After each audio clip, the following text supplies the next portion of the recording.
नमस्कार दोस्तों, राधे राधे, जय श्री कृष्णा।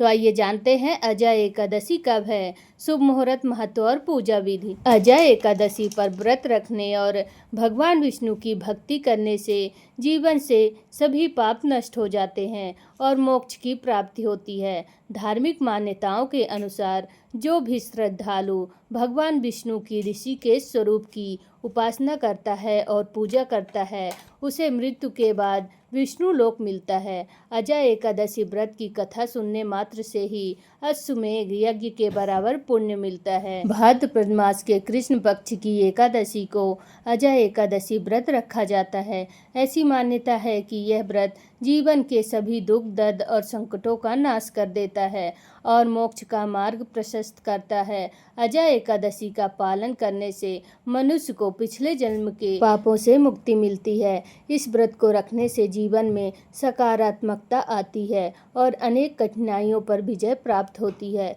इस साल अजय एकादशी व्रत 19 अगस्त 2025 को रखा जाएगा। तो आइए जानते हैं अजय एकादशी व्रत का शुभ मुहूर्त।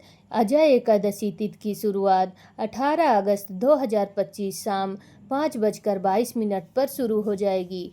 एकादशी तिथि का समापन 19 अगस्त 2025 दोपहर 3:32 पर होगी। व्रत का पारण 20 अगस्त सुबह 5:53 से 8:29 पर होगा।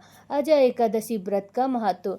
धार्मिक मान्यता के अनुसार अजय एकादशी पर व्रत रखने और भगवान विष्णु की भक्ति करने से जीवन से सभी पाप नष्ट हो जाते हैं और मोक्ष की प्राप्ति होती है। धार्मिक मान्यताओं के अनुसार जो भी श्रद्धालु भगवान विष्णु की ऋषिकेश स्वरूप की पूजा करता है या उपासना करता है, उसे मृत्यु के बाद विष्णु लोक मिलता है। अजय एकादशी के व्रत की कथा सुनने मात्र से ही अश्वमेध यज्ञ के बराबर पुण्य फल मिलता है।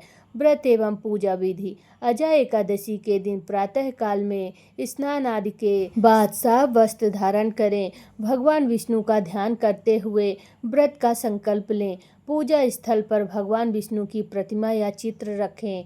धूप, दीप, पुष्प, फल आदि से विधिवत पूजा अर्चना करें। विष्णु सहस्त्र नाम और प्रभु श्री कृष्ण के भजन का पाठ अवश्य करें। रात के समय जागरण करें और अगले दिन नियत समय पर व्रत समापन करें। तो आइए जानते हैं व्रत के नियम। अजय एकादशी के दिन कुछ खास बातों को विशेष ध्यान रखना चाहिए। इस दिन मांस, मदिरा या लहसुन, प्याज का सेवन नहीं करना चाहिए।